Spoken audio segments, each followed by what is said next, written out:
Então tá começando mais um Ambicast, o podcast da Ambimed. Eu sou Maurício Oliveira, tô aqui do lado do meu amigo Tiago Gonçalves. Hoje o podcast vai trazer aí um alagoano que tá lá em Goiás. Ele que é engenheiro de processo industrial, também tem aí um vasto conhecimento na engenharia de segurança e que vai falar um pouquinho sobre o processo de fabricação de álcool. Então com vocês, Fábio Paes. Seja bem-vindo, Fábio. Legal. Bom dia a todos, né? Espero que esteja tudo bem com vocês, né? Nesse momento de Covid. Já acordado de manhã sem nenhum sintoma, já é um prazer, já, né? Me apresentar, meu nome é Fábio Paes, né? Eu sou natural de Maceió, Alagoas. Estou aqui, resido em Tubiara já fazem mais de 4 anos, 4 anos e um pouquinho. Vim a trabalho e por aqui estou, né? Eu comecei em usina, sou engenheiro químico, né? Formei na Universidade Federal de Alagoas. Trabalhei na usina Utinga Leão, né? Era encarregado de açúcar, de produção de açúcar. E tive o convite aqui de trabalhar aqui em Goiás, na SJC Bioenergia, né? Uma usina bem conhecida aqui no ramo sucroalcooleiro, né? É uma usina que é uma joint venture entre Cagil e São João, usina São João. Essa usina que eu estou, ela está desde 2012 aqui, produzindo etanol, né? Anidro hidratado. E aqui estou, né? Desde 2017. Sou engenheiro de processos industriais aqui, né? E vamos lá. Eita, coisa boa. A gente tem muita gente nos assistindo e nos vendo, né? Tanto no YouTube quanto lá no podcast. E muitos outros gestores, né? Que também querem saber um pouquinho mais como é que funciona, né? Essa questão da indústria. Então, a gente sempre tem um momento inicial onde a gente traz principalmente os conceitos para trazer como funciona, como é que acontece realmente, né? Então, Fábio, para a gente começar bem, eu queria que você comentasse com a gente como é que funciona uma indústria de álcool. A produção de etanol é através do processamento da cana-de-açúcar, né? Essa cana-de-açúcar ela é rica em glicose, frutose e sacarose, né? Então a gente processa essa cana de própria e de fornecedor, né? Então essa cana fica na região aqui de Goiás e também de Minas. E a matéria-prima já tem o açúcar, né? O açúcar é a matéria-prima para a produção do etanol, né? Então através da fermentação, né? A fermentação química, e a gente consegue fazer essa transformação, né?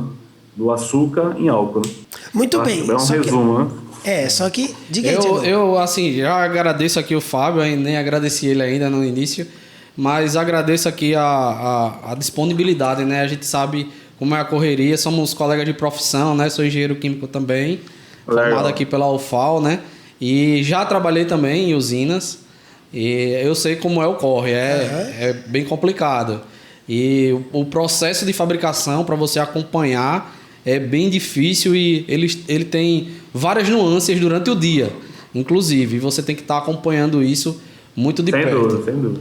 Então, assim, para desmistificar, que é uma coisa que a gente usa bastante aqui no nosso podcast, Fábio, assim, seria importante para a gente entender o passo a passo realmente do processo, né? Em linhas gerais, você já comentou, né? Mas aí, assim, especificamente falando, quais são as etapas desses processos?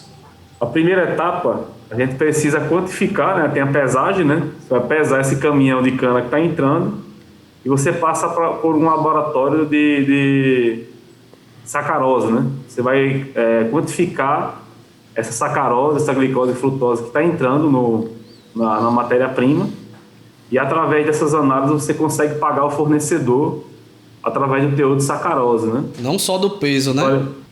Envolve o peso e a quantidade de sacarose. A qualidade do produto, né? Da matéria-prima, né? Então, através do teor de sacarose, o cliente, né? O fornecedor pode receber um ágio ou um deságio, né? Em relação à média, né? Uhum. Então, essa seria a primeira etapa, né? Pesagem e a quantificação dessa sacarose que está entrando, né? A primeira etapa, de fato, na indústria é a recepção da cana, né?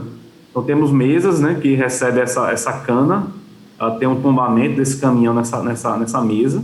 Essa mesa é transportada para as etapas de preparo da cana. Você precisa preparar essa cana, né?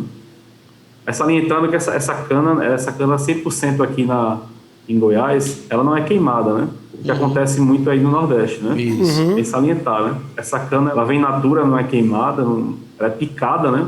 É uma cana picada.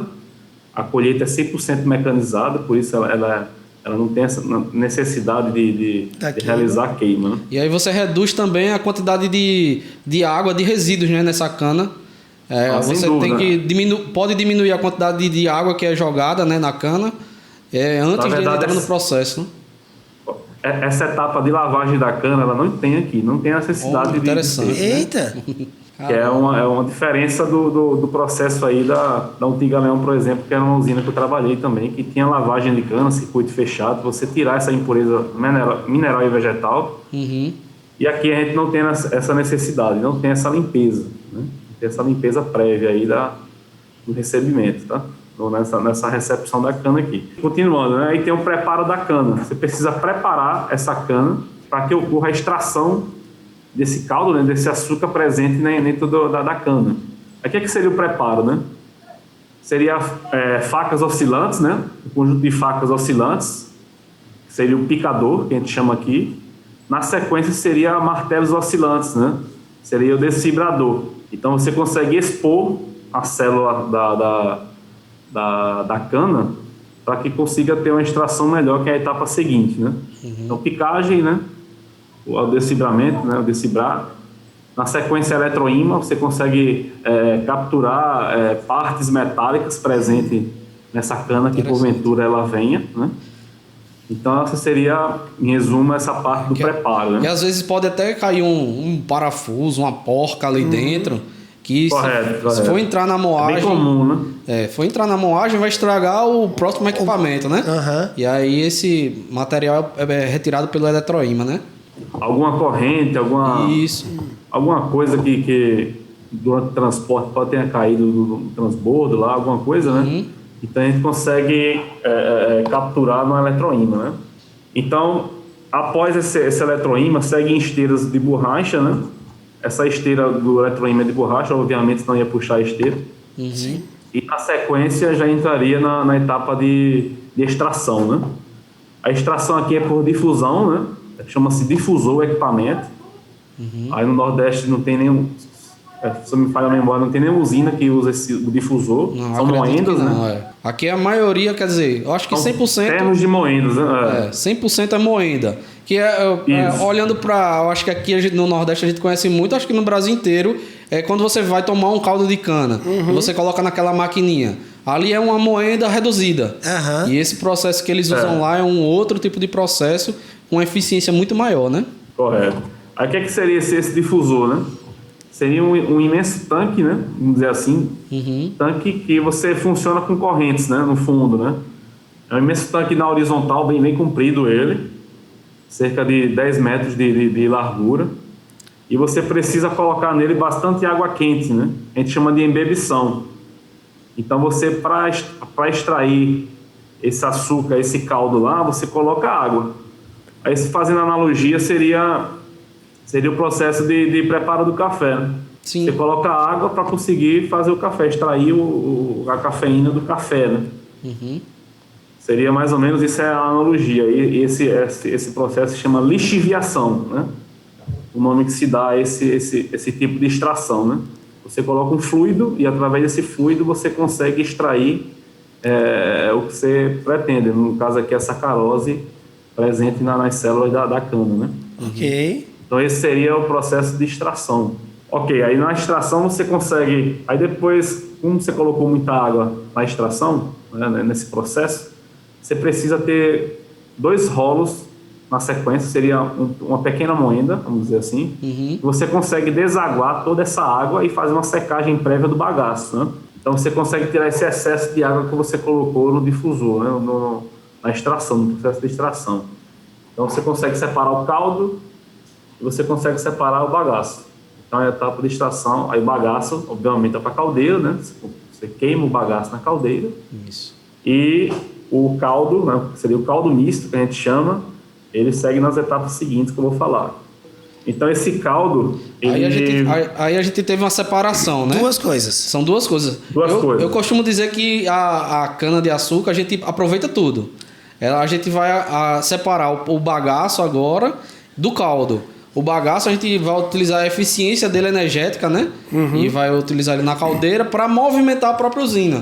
Então a gente usa as duas coisas ali. E agora o caldo, que é o rico da cana, a gente vai seguir o processo aí com o Fábio. Que são também dois caminhos diferentes. Isso. Ok. Mas do caldo, e aí o caldo? O que a gente faz com o caldo? Esse caldo ele tem um excesso de bagacílio, de impureza mineral e vegetal. Então a gente precisa fazer um tratamento, né, desse caldo para minimizar essa quantidade de impureza, né?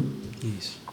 Que aí lá na frente eu falo o porquê. Então a gente tem algumas etapas, né, de aquecimento. Então o que a gente precisa para ter um bom tratamento, né? Aquecimento, né? Mas tem um filtro antes, Fábio, ou não? Tem um filtro desse cara. Assim, eu sou administrador, viu? Se a pergunta for é que assim, a gente tá no YouTube, tá no Spotify, a gente não sabe o quanto que as pessoas entendem do processo, mas assim, eu, por exemplo, eu não entendo muita coisa não, tô aprendendo agora, mas eu imagino que esse caldo tá cheio de bagacinho ainda e tal. Existe um momento de um filtro ali ou não? Como é que é? É um filtro membrana que a gente tem aqui. A gente consegue tirar um particulado legal lá. Então, assim, antes disso, a gente tem um aquecimento, né? A gente aquece esse caldo, né? Acima de 102 graus, né?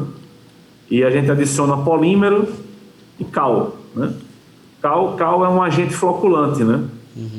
A presença do cal, né? Do hidróxido de sódio, né? Esse cal virgem que a gente hidrata ele, você adiciona para que ele forme flocos. Então, ele tem uma função de formar flocos. Então, eu coloco esse cal, forma flocos, e eu coloco polímero para dar peso a esse floco. Então, ele tem alto peso molecular. O floco foi formado através do cal, né? Formado não, ele foi conglomerado, né? Formou flocos através dele. E você coloca polímero para que esse floco tenha peso, para na etapa de decantação ele consiga decantar, tá? Então, você decanta, a parte que decantou é o lodo, né? A gente chama de lodo. Esse lodo ele retorna para o difusor, ele fica um circuito fechado, né? Aí tem usinas que esse lodo ele pode ser prensado, um filtro prensa. Isso. Aí tem a porta de filtro que você coloca como adubo, né? Seria um adubo natural para cana aí, rico em alguns macronutrientes, né? Só que aqui não acontece isso. Aproveita tudo, entendeu? Filtrou, o resultado do filtro você não joga fora. Você vai utilizar como adubo, você tem outras utilizações, entendeu? Perfeito. Exatamente. Só que aqui a gente não faz essa prensagem desse lodo, né? Esse lodo volta para o processo de difusão, né? Sim, sim. Então entra como ebulição lá também, certo? Então esse caldo clarificado, ele passa por esse filtro membrana, e esse filtro membrana ele consegue tirar pequenas partículas de bagacílio, por exemplo, né? Correto? Depois a gente vai reaquecer. Ali, dizer, né? Quer dizer, o grosso, o cal junto com o polímero vai fazer com que isso decante, ele vai sair do decantador, o fininho ali que ainda ficou flutuando, que não se aglomerou, vai cair no filtro, né? No filtro membrana, e no filtro membrana ele tira esse pouco que poderia ter ficado lá, certo? Então o caldo vai ficar límpido, né? Ele fica com uma impureza abaixo de 0,4%, né? Um caldo bem limpo, né? Aí esse caldo, ele tem uma certa quantidade de açúcar. Só que lá tem muita água também. Então a gente vai para evaporação e a gente vai concentrar esse açúcar, né? A gente vai reduzir essa vazão. Essa vazão está muito alta porque tem muito caldo. Então vai para evaporadores para você conseguir concentrar esse açúcar lá. A gente chama, aqui tem um termo chamado Brix, né? O sólido solúvel em solução, que é um termo que a gente consegue rapidamente saber a quantidade de açúcar presente no caldo, né? É como se a gente pegasse esse caldo. O Brix aumenta. É como se a gente pegasse esse caldo que está com muita água e fosse ferver numa panela, por exemplo, né?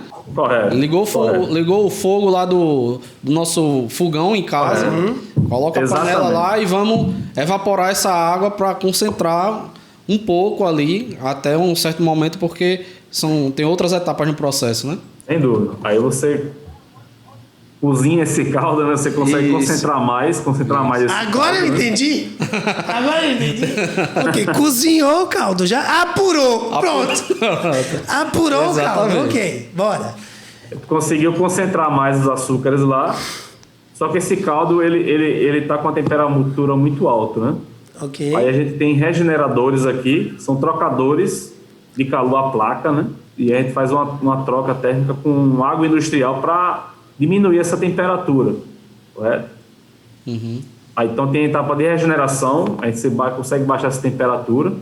Ela sai em torno de 100 graus, mas você consegue baixar para uns 70 graus. Aí já vai esse caldo, a gente já chama de mosto, né? Mosto é tudo aquilo que você consegue alimentar na fermentação, né? É a próxima etapa. Esse mosto precisa estar frio. Então, após a regeneração, ele passa em um outro trocador, a placas também, com água industrial aqui. E você esfria esse caldo para 30, 32 graus, né? Essa temperatura de alimentação de um fermento, né? Então, então a gente está para a etapa de fermentação agora, com esse mosto que a gente conseguiu tratar, evaporar e deixar ele nas condições ideais para a fermentação, né? Na fermentação a gente tem fermento, né? Que é a Saccharomyces cerevisiae, né? Que é um tipo de fermento, Ok. é um fungo, né? Sim. Então, a gente inicia a safra com um fermento de pão, mas durante vários momentos esse fermento sai do processo e entra novas leveduras. A gente consegue também fazer aqui em laboratório, produzir um fermento próprio, né? Que já estava no processo, a gente conseguiu pegar ele, armazenou durante a entre-safra e a gente, vamos dizer assim, coloca ele no processo para que ele sobressaia em relação a esse fermento de pão, né? Perfeito. Interessante. E aí? Então ele consegue sobressair e dominar esse meio aí, né? Então a fermentação, ele funciona como tanques, né? Tanques são fermentadores, a gente chama de dornas, né? Sim. São dornas de fermentação. E a gente tem um ciclo batelado aqui, né? Pode ser contínuo batelado, aqui em batelada. Então, essa batelada de fermentação, você consegue separar, depois que o ciclo fermentativo termina, você consegue centrifugar e separar o fermento para um novo ciclo Ô, Fábio, só voltando um e separar o pouquinho. vinho, que é a parte alcoólica da fermentação. Só voltando um pouquinho aí. Como é que funciona essa fermentação? Fica num tanque? Como é que ocorre aí? Explica a gente um pouquinho, porque é bem interessante, Maurício, esse processo, né? De fermentação. Entre o micro-organismo ali e o caldo. O que é que acontece aí nesse meio termo? Na fermentação, como eu falei, tem as leveduras, né? Que são os protagonistas da fermentação. Esse micro-organismo, ele tem a capacidade de se alimentar com açúcar presente no caldo, glicose e frutose. Ele absorve esse açúcar e ele excreta o etanol, como se ele fizesse, usando o termo assim, ele faz xixi o etanol. É bem interessante isso, né? Então ele excreta o etanol, que é o que interessa pra gente, né? Você terminou o ciclo fermentativo, o que quer dizer? Você não tem mais açúcar naquele meio, você terminou o ciclo fermentativo, você separa o fermento que você utilizou nessa batelada com o vinho. O vinho é a parte alcoólica de todo esse processo aí da fermentação. Então você separa o levedo, né, o fermento do vinho. Isso aí, você pode utilizar esse levedo de novo, né, no processo. Ele não é descartado, não. Você separa, não. Você separa para fazer um novo ciclo com ele. Sim, sim. Certo? É como se ele se abasteceu ali, ele não consegue, não tem mais açúcar naquele meio, né? E você retorna para ele para alimentar ele novamente. No modo mais simples seria isso. Você faz um reciclo dele, né? Você reprocessa ele. Separa do vinho, que é a parte alcoólica. Ok. E ele está pronto para uma nova batelada, um novo ciclo fermentativo, né? Alimenta novamente com mosto. Aí tem a alimentação dessas dornas, que são esses tanques fermentativos. E ao final do processo, novamente, você faz esses ciclos várias vezes ao dia aqui. Entendi. Várias vezes ao dia. Então o processo é relativamente rápido. Ô, Fábio. Sim. O ciclo da fermentação pode durar até 10 horas, né? E o ciclo total da dorna, né? Então alimentar, fermentar, centrifugar e está disponível novamente. Nossa, é rápido então. É rápido. Então, quer dizer, aí depois que a gente separou o levedo aí do vinho, aí divide novamente, né, Maurício? Toda hora divide alguma coisa. E agora a gente volta pro processo, o que divide, né? E a outra parte a gente vai tomar um outro rumo, né, Fábio? Isso. Aí o levedo fica na fermentação, ele vai voltar pro processo, ele é tratado e iniciado um novo ciclo, e o vinho vai ser destilado, né? Uhum. Ele pode ter teor alcoólico entre 6% e 10% de teor alcoólico em volume, a gente chama de GL, né? Sim. É o GL, que você fala. Então, entre 6 e 10 aqui na usina, consegue ter essa margem aqui. Vai depender do mosto, da concentração de açúcar do mosto. Quanto mais, maior você consegue o teor alcoólico final na fermentação. Então, você precisa destilar, né? A etapa seguinte é o processo de destilação. Você precisa separar, né? São colunas de destilação. Com 2 colunas, a A e a B, você consegue separar na primeira coluna a flegma. Essa flegma tem um teor alcoólico de 45 e ela passa para uma outra coluna e você vai tirar álcool no topo dela. Vai tirar álcool hidratado. Uhum. Fábio, no topo da primeira coluna, na base da primeira coluna, você vai sair a vinhaça. Sim.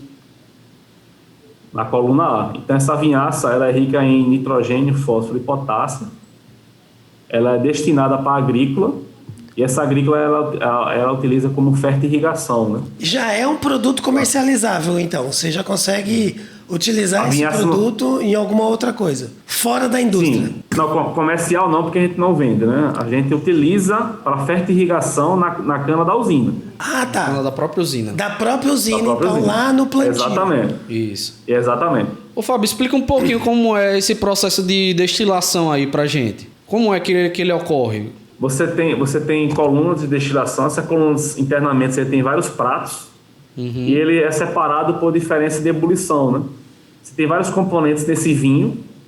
9% é etanol, mas tem várias outras coisas que é formado na fermentação e que está lá também. Uhum. Aí você tem que aquecer de novo esse material, né? Você vai aquecer nessas colunas e, naturalmente, eles vão se separar nessas bandejas e passar de uma bandeja para outra, né? Aí na base da coluna A, você consegue tirar a vinhaça, como eu falei. Certo. No topo dela, você passa para uma outra coluna de destilação, que a gente chama de coluna B. Coluna A e coluna B, né? Certo. No topo dessa outra coluna, você retira o etanol hidratado. O etanol hidratado é 92,5, né? Para 94,6, né? Em LPM, né? É uma porcentagem mássica, né? Sim. Ok. Que é o teor alcoólico desidratado. Que é hidratado de carburante, né? Que é esse álcool que a gente utiliza para combustível de carro. Correto. Esse é o álcool que ele é o carro flex, né? O carro a álcool sim. funciona com esse etanol. Ele já é separado e comercializado, né? Exatamente. Aí esse álcool pode ser comercializado ou você utiliza ele para fazer um outro álcool, que é o etanol anidro. Sim. É o etanol com menos quantidade de água, né? 993, o mínimo dele. E você consegue esse álcool adicionado à gasolina, né? É aquela porcentagem que você coloca na gasolina, esse álcool aí. Entendi. Então são dois álcools aí. São álcools diferentes. Álcools diferentes. Você utiliza um álcool para o combustível, né? No carro flex direto. E tem um outro álcool que você adiciona à gasolina, porque a nossa gasolina, ela não é 100% gasolina não ali. Tem uma porcentagemzinha de álcool ali em toda a gasolina do Brasil, né? E aí esse outro álcool que ele falou é o álcool que é adicionado à gasolina. A gente pode chamar de um álcool mais puro, Thiago, ou não? Não tem nada a ver essa questão. Ele pode falar mais puro, ele é mais concentrado em termos de álcool. Mais concentrado, né? Inclusive, eu, na minha época, né? Eu não sou tão velho, não, mas na minha época se adicionava uma cor a esse álcool, né? Para diferenciar, não sei se ainda faz. Em termos de transporte, você coloca um corante. Ele fica alaranjado. Isso. Ele fica muito parecido com a cor da gasolina ali. Fica um alaranjado para diferenciar. Quando na hora do abastecimento, quando você está abastecendo álcool, você vê aquele incolor, né? E quando esse álcool de gasolina, vamos dizer, ele já tem uma corzinha que é incorporado ali para o transporte ser bipartido, né? Num tanque só você consegue transportar esses 2 álcools. Aí só completando, né? Finalizando essas etapas aí. Então, do hidratado para o anidro é uma outra operação aqui que a gente chama peneira molecular. Então, eu acredito que nos usinas do Nordeste não tem esse processo aí. A gente teria uma terceira coluna C, que você utiliza também para separar esses 2 álcools aí. Mas aqui a gente tem a peneira molecular, são resinas, essas resinas conseguem capturar essa água presente no hidratado, né? E você consegue separar. Para que ele fique mais concentrado ainda. Mais concentrado ainda. Esse produto ele é utilizado para quê, Fábio? Não, o produto que sai da peneira molecular é o alcanidro. Ele entrou hidratado, saiu alcanidro. Entendi. O processo aqui é diferente aí, né? Nesse caso. Exato, isso. Aí teria uma terceira coluna, no caso, né? Entendi. Aqui tem essa peneira molecular. Tá, perfeito. Eu fico imaginando que... e aí acabou. E aí já é o produto de comercialização. Já vai para o armazenamento, né? Tá, e depois de armazenar, abastece os caminhões, né? Isso. E bora comercializar, bora utilizar isso. Eu fico imaginando, Fábio, que durante essas várias etapas, você de diversas formas também falou nas medições, né? E eu imagino que quando mede, a gente tem que ter um parâmetro, né? Isso. E dentro desses indicadores que você citou, dentro desses parâmetros, quais deles, na sua opinião, são os mais importantes em cada etapa? Cada etapa tem realmente esses parâmetros que são importantes, que a gente precisa controlar, monitorar, né? Então, assim, eu vou começar do iniciozinho. A recepção, então, assim, na etapa da extração, seria as temperaturas dos captadores presentes no processo difusor, né? No processo de extração. Então, as temperaturas lá é um ponto que a gente controla bem aqui. A vazão de água que você está utilizando lá é outra variável que você tem que olhar. No tratamento do caldo, né? As condições de temperatura está entrando, a dosagem de produtos, são outros a pH, Brix. A gente vai controlando todos esses parâmetros do início ao fim do tratamento de caldo, né? Nesse início aí do tratamento, nesse início do tratamento do caldo, você tem um controle horário, um controle diário, precisa fazer a cada ciclo ou não? Então, a gente tem anotações horárias também aqui. A gente consegue controlar os parâmetros, mas a gente tem tudo online, né? Entendi. A gente consegue monitorar várias coisas online, né? Tem umas telas aqui que fica no COI, né? No Centro de Operações. A gente consegue ver cada variáveis que eu falei, né? Vazão, a gente consegue tudo ver online na tela. Aí seguindo, né? Aí aqui na fermentação aí tem concentração de cuba, concentração de dorna, concentração de fermento, GL, que é o valor final do teor alcoólico. Aí tem as contaminações bacterianas que no processo de fermentação pode ocorrer, a gente fica monitorando. E na parte de destilação tem a qualidade do etanol, né? Verificar o NPM, se está na faixa adequada, a questão do pH para o hidratado, condutividade, acidez. Então a gente controla bastante essas coisas aí. São muitos parâmetros, né, Maurício? Rapaz, deve ser um quadro de gestão aí que você tem que... Rapaz, deve ter tanto número nesse negócio aí. Mas eu fico imaginando... Assim, diga. Foi um espanto para mim, porque eu saí de usina do Nordeste, né? Então a automação aqui é outro nível em relação às usinas que eu já vi, já trabalhei aí, né? Imagina. Assim, é surpreendente em relação às usinas daí. Então, foi impressionante quando eu cheguei aqui e vi o nível de automação que é bem maior, cara. Que joia. É bom que... Essa parte... posso até mandar umas fotos para vocês das telas de gestões aqui que a gente tem, de gestão. Boa. E para você tentar verificar o que eu tô falando, né? Aqui o pessoal diz que o nordestino tira açúcar da pedra, né? Tá vendo aí? Cara, Não, um processo bem rústico, né? pode se dizer isso, né? Tá bem rústico, né? Eu fico Quem imaginando. monitora uma ou duas variáveis é quem monitora praticamente todas, né? Isso. Aqui é... E eu fico imaginando que você deve ter um laboratório aí, né, Fábio? Você deve ter um lugar onde você consegue fazer análise disso, né? Que assim, também não é, sei lá, pegar um negócio, enfia lá e já sabe como é, né? Eu fico imaginando que deve ter todo um tratamento desses produtos para que você consiga analisar efetivamente e conseguir chegar a esse número, né? Aqui nos podcasts aqui que a gente tem feito, a gente tem falado muito sobre esse processo de análise, né? Isso. A importância do laboratório e etc. Eu fico imaginando que você deve ter um laboratório aí que te dê todo esse suporte, não é isso? Correto, aqui tem um laboratório central, né, que a gente chama, né? Aham. Então, todas essas análises de campo, aí tem coletas, em cada turno de trabalho, tem coletas específicas de cada parâmetro que a gente precisa analisar. A gente consegue ter todos esses resultados aqui no laboratório, né? Tudo é coletado e colocado no laboratório. Então, aqui é o centro das informações de relação aos parâmetros do processo ao laboratório, sem dúvida. As análises são feitas todas lá, né? Então, E eu imagino, essencial o laboratório, imagino o critério, né, condição. dessas Sim. análises, né? E tem que dar a resposta, sim. né? Você tem que ter uma Exatamente. resposta rápida ali para, se tiver algum problema, você tomar uma Já. ação muito rápida também, né? Já corrige o processo Já de produção corrige o para ser processo. cada Sem vez mais dúvida. efetivo. Eu fico imaginando a quantidade de coisa que a gente devia conversar aqui, viu, Fábio? Que dá, eu acho que uns 5 podcasts. Ah, né? sem dúvida.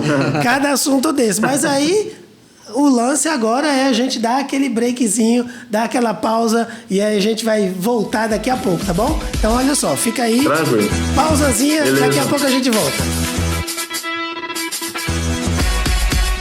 Retornamos com o nosso Ambicast, o podcast da Ambimet.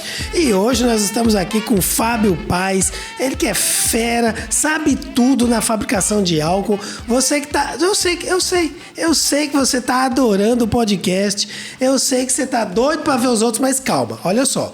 Tem uma lista de vídeos aqui para você saber muito sobre monitoramentos ambientais, mas olha, daqui a pouco você vai. Por enquanto, só... compartilhe esse vídeo, dê o seu like, já vai se inscrevendo aí, ative o sininho pro YouTube te avisar sempre que tiver coisa nova por aqui e vamos voltar aqui com o Fábio Paes. Fábio, veja só, a gente tem aí todo um processo de fabricação que você explicou maravilhosamente bem aqui, a gente já está entendendo como é que o álcool é fabricado, mas em relação aos monitoramentos ambientais, a essa relação com o meio ambiente, como é que você vê, né, até como engenheiro químico da sua alçada aí, como é que você vê essa relação entre o processo produtivo e o meio ambiente? Bom, aqui na SJC, né, o processo a relação de confiança é bem estreita, né? A gente tem uma responsável aqui da parte de meio ambiente, né, que é a Fernanda Luiza, né? Então ela faz esse intermédio aí, ela vai monitorando aí vai acompanhando com a gente aí esses números, né? Que a gente vai falar na sequência aí, que acredito. E quais são os principais monitoramentos ambientais que você faz aí na indústria? Quais são os mais comuns, os principais, algo que você queira destacar? Né? São dois. Material particulado da caldeira, né? Os gases que saem da caldeira. E também tem um segundo que é o óxido de nitrogênio, né? Isso. Então são duas análises que a gente faz em relação a esses gases que estão emanando aí na caldeira. Isso, esse é um monitoramento muito importante, é o monitoramento feito especificamente para caldeiras que utilizam a biomassa de cana-de-açúcar para cogerar energia, e essa energia gerada na caldeira, né, Fábio? Ela é colocada toda na usina, e essa às vezes sobra essa energia, né? Exatamente. Ela é transferida para a rede elétrica e distribuída, enfim, junto à ANEEL, essa questão de energia distribuída junto a essas entidades, né? Funciona assim também aí, Fábio? Correto. Aí tem esse particulado, né, que a gente gera. Só que temos lavadores de gases, né? Então a fumaça sai bem branquinha e tal. Só que a gente faz essa coleta desses gases, né? Para saber se está nos parâmetros de material particulado e do óxido NOx, de nitrogênio. Né? O óxido de nitrogênio, isso, NOx. Esse material particulado, o limite até 200, né? Miligramas por N metro cúbico, né? E a resolução CONAMA, estou pescando aqui. A resolução CONAMA, né? 382, que fala dessas análises aqui. Estou pescando aqui no relatório, que a gente gera um relatório disso aí, né? Isso. E tem uma outra resolução CONAMA, né? Que na verdade é a mesma, que fala que o nitrogênio, né? O óxido de nitrogênio é 350. Isso. Nessa mesma unidade aí. Aí quando esse material, esse bagaço de cana, ele é queimado, né, na caldeira, o excesso ele é jogado para a atmosfera, mas a maioria, né, das usinas, e principalmente as do sul, tem um lavador de gases que é específico para esse tipo de caldeira, né? A gente tem vários tipos de abatimento, a gente já falou sobre isso em alguns podcasts anteriores. E para a usina de açúcar e álcool, normalmente se utiliza o lavador de gases e a gente... E é fácil de explicar, né, Fábio? Vou ver se você me auxilia aí. Porque lavar o gás? Como assim, Thiago? Que negócio é esse de... Isso. Fábio e Thiago, que negócio é esse de lavar o gás? O gás é gás, né? Exato. Como é que lava um gás? Explica aí. Você lava o gás e nessa lavagem você consegue arrastar o particulado. Então você arrastando o particulado, a fumaça não vai sair preta, vai sair mais branca. E esse particulado, a gente tem um sistema aqui de tratamento desse particulado também. Que é como se o gás sai preto, né, da caldeira, e em contracorrente, quer dizer, ao contrário da saída do gás, a gente está jogando muita água, né? Muita água. Então, quer dizer, a partir do momento que esse gás passa por essa cortina de água, vamos dizer assim, ele vai sair teoricamente limpo lá na chaminé, entendeu? Ah, perfeito. E aí as impurezas vai para a água, que depois vai receber outro tipo de tratamento, exatamente. Imagino. Rapaz, é meio esquisito falar que vai lavar o gás, mas finalzinho do nosso podcast, a gente sempre deixa aberto para que a gente possa entrar em contato com você, se a gente quiser tirar dúvidas, se você tem algum projeto específico que você queira compartilhar com a gente, você fica à vontade, estamos à sua disposição. Cara, esse JC está aberto assim para debater qualquer assunto do processo, né? Nessa parte comigo aí. Se precisar de algum assunto mais direcionado à parte do meio ambiente, a gente consegue pessoas aqui, a parte de gestão ambiental, a parte de engenharia ambiental, para falar também mais a fundo do que eu, né? Mas assim, a SJC está aberta, cara, para a empresa de vocês, para qualquer tipo de consulta, conversa, entendeu? Para que a gente consiga esclarecer e ajudar aí nas suas demandas aí. Ótimo, eu agradeço, Fábio, aí pela sua disponibilidade, né? Eu sei que o tempo está corrido para todo mundo, né? Mas já agradeço também ao Ariel, né? Que foi o intermédio aí entre a gente e, enfim, proporcionou esse podcast maravilhoso aí que está disponível agora para todo mundo que tem alguma dúvida com relação ao processo de fabricação de álcool, né? E informar, né, que a gente também faz parte aí dos monitoramentos das caldeiras e é importante essa integração entre o processo e os monitoramentos, né? Perfeito. Ô, Thiago, mas e aí? Se alguém tiver dúvidas, como é que faz para entrar em contato com a Ambimet? Então, Maurício, a gente tem um e-mail, né? suporte@ambimet.com.br. Tem todas as nossas redes sociais, inclusive se tiver alguma dúvida assistindo no YouTube, pode deixar aqui o comentário, que a gente está atento a esses comentários.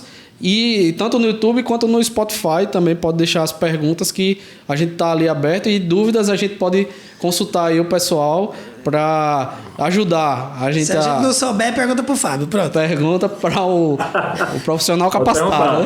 Fábio, obrigado mais uma vez a sua participação, obrigado pelo seu tempo. E eu já vou deixando aquele recadinho de praxe que o pessoal do YouTube vem aqui comigo, ó. O pessoal do YouTube e do Spotify. Não esqueçam, ó.